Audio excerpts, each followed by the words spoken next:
ఈరోజు మనం 2023 నారాయణపేట ఎన్నికల ఫలితాలను కొంచెం లోతుగా విశ్లేషించబోతున్నాం. ఇది కేవలం ఎవరు గెలిచారు, ఎవరు ఓడిపోయారు అనే కథ కాదు. అసలు ఓటర్లు తమ మనస్సు ఎందుకు మార్చుకుంటారు, వారి నిర్ణయాలను ఏ అంశాలు అంతగా ప్రభావితం చేస్తాయి అనేదానికి ఇది ఒక అద్భుతమైన ఉదాహరణ. గుర్తుంచుకోండి, రాజకీయాల్లో గెలుపనేది పోలింగ్ రోజున మొదలవదు. అది 5 ఏళ్ల పాలనలో ప్రజల జీవితాల్లో వచ్చే మార్పుల మీద ఆధారపడి ఉంటుంది. సరే, ఇక విషయంలోకి వెళ్దాం. ముందుగా మనం నారాయణపేట నియోజకవర్గం యొక్క స్వరూపాన్ని అర్థం చేసుకోవాలి. ఇది ప్రధానంగా ఒక గ్రామీణ ప్రాంతం. అంటే దాదాపు 89% జనాభా గ్రామాల్లోనే ఉంటారు. ఇక్కడి ప్రజల గొంతు వారి భూమితో, వారి బతుకు తెరువుతో పెరవేసుకునుంటుంది. వాళ్ల ఆశలు, ఆకాంక్షలు, సమస్యలు అన్నీ ఈ మట్టిలోనే ఉంటాయి. అందుకే ఇక్కడి తీర్పు కేవలం రాజకీయ తీర్పు కాదు, అది ఈ నేల ప్రజల గుండె చప్పుడు. ఈ సంఖ్యను చూడండి, -7,951. ఏంటీ సంఖ్య అనుకుంటున్నారా? 2 సార్లు వరుసగా గెలిచిన ఒక సిట్టింగ్ ఎమ్మెల్యే ఊటమికి, విజయానికి మధ్య ఉన్న తేడా ఇది. ఈ చిన్న సంఖ్య వెనుక ఒక పెద్ద కథ దాగి ఉంది. ఓటర్ల అసంతృప్తి, మారుతున్న రాజకీయ సమీకరణాలు, నెరవేరని వాగ్దానాలు, వీటన్నింటి ఫలితమే ఈ అంకె. ఆ కథేంటో ఇప్పుడు చూద్దాం. ఈ తీర్పు వెనుక ఉన్న కారణాలను అర్థం చేసుకోవాలంటే మనం మొదట ఎన్నికల నేపథ్యాన్ని పరిశీలించాలి. ఎందుకంటే ఏ ఫలితమూ ఒక్కరోజులో రాదు కదా, దాని వెనుక చాలా కాలంగా పేరుకుపోయిన కారణాలు ఉంటాయి. నారాయణపేట తీర్పు కూడా అలాంటిదే. పైకి చూస్తే ఇదొక ఊహించని ఫలితంగా కనిపించొచ్చు, కానీ దాని మూలాలు ప్రజల అనుభవాల్లో, వారి అసంతృప్తిలో చాలా లోతుగా పాదుకుపోయున్నాయి. ఇక్కడ కొన్ని ముఖ్యమైన వివరాలు చూద్దాం. నియోజకవర్గం నారాయణపేట. మొత్తం ఓటర్లు 2,13,000కు పైగా. ఇందులో మనం గమనించాల్సిన అత్యంత కీలకమైన అంశం 2023లో నమోదైన 85.7% పోలింగ్. ఇది రికార్డు స్థాయి. సాధారణంగా పోలింగ్ శాతం ఇంతగా పెరిగింది అంటే మార్పు కోసం ప్రజలు బలంగా కోరుకుంటున్నారని ఒక సంకేతం. దాని ఫలితమే 2 సార్లు ఎమ్మెల్యేగా గెలిచిన సిట్టింగ్ అభ్యర్థి ఓటమి. ఇప్పుడు మనం ఈ తీర్పు వెనుకున్న ఆధారాలను ఒకసారి పరిశీలిద్దాం. అంటే డేటాను లోతుగా విశ్లేషించి ఈ ఫలితానికి దారితీసిన సంకేతాలను కనుక్కుందాం. రాజకీయాల్లో భావోద్వేగాలు ఎంత ముఖ్యమో అంతిమంగా అంకెలు కూడా అంతే ముఖ్యం. ఎందుకంటే అవే అసలు నిజాన్ని నిక్కచ్చిగా చెబుతాయి. సరే, ఇక ఈ తీర్పు మూలాల్లోకి ఒక క్షుణ్ణమైన పరిశీలన మొదలుపెడదాం. ఇది 2018 నాటి పరిస్థితి. అప్పుడు టీఆర్ఎస్ అభ్యర్థికి 43% ఓట్లు వచ్చాయి. అంటే సమీప ప్రత్యర్థి కన్నా దాదాపు 10% ఓట్ల ఆధిక్యంతో చాలా సునాయాసంగా గెలిచారు. ఆ సమయంలో చూస్తే వారి స్థానం చాలా పటిష్టంగా, బలంగా కనిపించింది. కాని 5 ఏళ్లలో చూడండి, సీన్ మొత్తం ఎలా మారిపోయిందో. 2023 ఫలితాల్లో కాంగ్రెస్ పార్టీ ఓట్ల శాతం అద్భుతంగా పెరిగింది. 2018లో కేవలం 3.9% ఓట్లున్న కాంగ్రెస్ 2023 నాటికి ఏకంగా 46.3%కి చేరుకుని విజయాన్ని అందుకుంది. బీఆర్ఎస్ ఓట్ల శాతం స్వల్పంగా తగ్గినా కాంగ్రెస్ సాధించిన ఈ భారీ పెరుగుదల మొత్తం రాజకీయ చిత్రాన్నే మార్చేసింది. ఇది ఒక రకంగా రాజకీయ సునామీ లాంటిది. ఇక్కడ మనం అర్థం చేసుకోవాల్సిన కీలకమైన విషయం ఒకటుంది. పోలింగ్ శాతం పెరగడం వల్ల బీఆర్ఎస్కు మొత్తం ఓట్ల సంఖ్య పెరిగింది, కానీ వారి ఓట్ల శాతం తగ్గింది.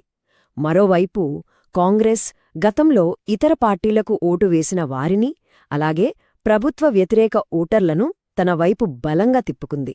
అంటే రాష్ట్రవ్యాప్తంగా వీచిన కొత్త రాజకీయ గాలి ఇక్కడి పాత సమీకరణాలను పూర్తిగా మార్చేసిందన్నమాట.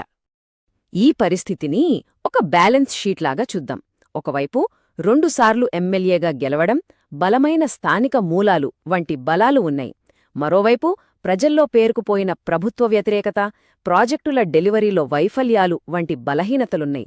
చివరికి రాష్ట్రవ్యాప్తంగా వచ్చిన కాంగ్రెస్ వేవ్, బీజేపీ ఓట్లను చీల్చడం వంటి బయటి ముప్పులు వారికున్న బలాలను కూడా అధిగమించేశాయి. నిజానికి ఇలాంటి విశ్లేషణ కేవలం గెలుపోటముల గురించి కాదు, ప్రజల ఆకాంక్షలని గౌరవించడం గురించి. ప్రతి ఓటు వెనుక ఒక వ్యక్తి, ఒక ఆశ, ఒక ఆత్మగౌరవం ఉంటాయి. మన రాజ్యాంగం కూడా ఇదే చెప్తుంది కదా. రాజకీయ సంభాషణలో బాధ్యత ఎంత ముఖ్యమో ఇది గుర్తుచేస్తుంది. ఇప్పటివరకు మనం అంకెల రూపంలో ఏమి జరిగింది అని చూశాం. ఇప్పుడు అసలు ఎందుకు జరిగింది అనే ప్రశ్నకు సమాధానం వెతుకుదాం. ఎందుకంటే అసలైన కథ అంకెల్లో కాదు, ప్రజల రోజువారీ సమస్యలలో, వారి ఆందోళనలలో దాగి ఉంది. రాజకీయ విశ్లేషణ అంటే కేవలం డేటా కాదు, ప్రజల మనోభావాలను అర్థం చేసుకోవడం కూడా. ఈ మాటలు వినండి. ఇవి ఒక సగటు ఓటరు ఆవేదనకు ప్రతిరూపం. మా పొలాలు దాహంతో ఉన్నాయి, మా కుటుంబాలు ఒక ఇంటి కోసం ఎదురుచూస్తున్నాయి, అందుకే మా ఓటును ఒక కొత్త ఆశకు వేశాం. ఈ ఒక్క వాక్యం మొత్తం రాజకీయ మార్పుకు అద్దం పడుతుంది. ఇదే డేటాకు మానవత్వాన్ని జోడిస్తుంది. ప్రజల నిరాశ, వారి ఆకాంక్షలే అంతిమంగా ఓటు రూపంలో ఒక బలమైన తీర్పుగా మారాయి. ఓటమికి దారితీసిన ఈ వ్యవస్థాగత వైఫల్యాలను ఒక్కొక్కటిగా చూద్దాం. కీలక ప్రాజెక్టులు ఆగిపోవడం ప్రజల అభివృద్ధి ఆకాంక్షలను దెబ్బతీసింది. అర్హులకు రేషన్ కార్డులు, దళిత బంధు వంటి పథకాలు అందకపోవడం వారి రోజువారీ జీవితాలపై నేరుగా ప్రభావం చూపింది. ఇవన్నీ కలిసి ప్రజలకు, వారి ప్రతినిధికి మధ్య ఉండాల్సిన నమ్మకాన్ని కొంచెం కొంచెంగా బలహీనపరిచాయి. ఎప్పుడైతే ఈ నమ్మకం దెబ్బతింటుందో అప్పుడే ప్రజలు ప్రత్యామ్నాయం వైపు చూస్తారు. అయితే ఈ అసంతృప్తి నియోజకవర్గమంతా ఒకేలా ఉందా, లేక కొన్ని ప్రాంతాల్లో మరింత తీవ్రంగా ఉందా? దీన్ని అర్థం చేసుకోవడానికి గ్రీవెన్స్ హీట్ మ్యాప్ అనే ఒక కాన్సెప్ట్ చూద్దాం. ఇది కేవలం ఒక విశ్లేషణ సాధనం కాదు. ఏ నాయకుడికైనా తమ ప్రజల సమస్యలను అర్థం చేసుకుని దేనికి ప్రాధాన్యత ఇవ్వాలో చెప్తే ఒక వ్యూహాత్మక పటం లాంటిది. ఈ గ్రీవెన్స్ మ్యాప్ చూస్తే మనకొక విషయం స్పష్టంగా అర్థమవుతుంది. నారాయణపేట మండలంలో ఇళ్ల వాగ్దానాలు, రేషన్ కార్డుల సమస్యలు ప్రజలను ఎక్కువగా బాధించాయి. కోయిల్కొండ ప్రాంతంలో ఏమో రైతులు నీటిపారుదల ప్రాజెక్టులు ఆగిపోవడంపై తీవ్ర ఆగ్రహంతో ఉన్నారు. ఇక ధామరగిద్ద, ధన్వాడ మండలాల్లో ఎస్సీ ఎస్టీ సంక్షేమ పథకాల అమల్లో లోపాలు, భూహక్కుల సమస్యలు ప్రధాన కారణాలుగా నిలిచాయి. అంటే స్థానికంగా జరిగిన నిర్దిష్ట వైఫల్యాలే నియోజకవర్గమంతటా విస్తృతమైన అసమ్మతికి దారితీశాయి. సరే, ఇప్పటిదాకా మనం సమస్యలను విశ్లేషించాం. ఇప్పుడు పరిష్కారాల వైపు చూద్దాం. ప్రజల నమ్మకాన్ని తిరిగి పొందాలంటే ఏ నాయకుడైనా అనుసరించాల్సిన ఒక స్పష్టమైన, ఆచరణాత్మక ప్రణాళికను ఇప్పుడు చర్చిద్దాం. ఇది పాలన కోసం ఒక పక్కా బ్లూప్రింట్ లాంటిది. ఈ 3 సూత్రాలు చాలా కీలకం. విజయానికి మార్గం వాగ్దానాలతో కాదు, చేతలతోనే నిర్మించబడుతుంది. 1. ప్రజల కళ్లకు కనిపించేలా పనులు జరగాలి. 2. ప్రతి అర్హుడికి సంక్షేమం అందాలి. 3. ముఖ్యంగా ప్రజల దగ్గరికెళ్ళి వారి సమస్యలను ఓపిగ్గా వినాలి. ఈ 3 సూత్రాలే ఏ నాయకుడినైనా తిరిగి ప్రజల హృదయాల్లో నిలబెడతాయి. ఓటర్ల ఆగ్రహానికి ప్రధాన కారణాలను నేరుగా పరిష్కరించగల 3 అత్యంత కీలకమైన ప్రాజెక్టులు ఇవి. మొదటిది Narayanpet Kodangal lift irrigation project. ఇది రైతుల అతిపెద్ద సమస్య. రెండోది పేదలకు ఇల్లు. ఇది నెరవేరని ఒక ముఖ్యమైన వాగ్దానం. మూడోది దళిత బంధు లాంటి సంక్షేమ చెల్లింపులు. ఇది అత్యంత నిరుపేద వర్గాల నమ్మకాన్ని తిరిగి నిలబెడుతుంది. ఈ మూడింటిపై దృష్టి పెడితే ఫలితాలు ఖచ్చితంగా కనిపిస్తాయి. అయితే అందరితో ఒకేలా మాట్లాడితే సరిపోదు. ఒక్కో సామాజిక వర్గానికి, ఒక్కో వయసువారికి ప్రత్యేకమైన అవసరాలు, ఆకాంక్షలు ఉంటాయి కదా. వాటిని అర్థం చేసుకుని వారి భాషలో వారికి అర్థమయ్యేలా మాట్లాడగలిగినప్పుడే సంబంధాలు బలపడతాయి. అందుకే ప్రతి వర్గానికి ఒక ప్రత్యేకమైన విధానం అవసరం. ఉదాహరణకి యువతతో మాట్లాడినప్పుడు ఉద్యోగాలు, నైపుణ్యాల గురించి మాట్లాడాలి. మహిళలతో స్వయం సహాయక బృందాల ద్వారా కనెక్ట్ అవ్వాలి.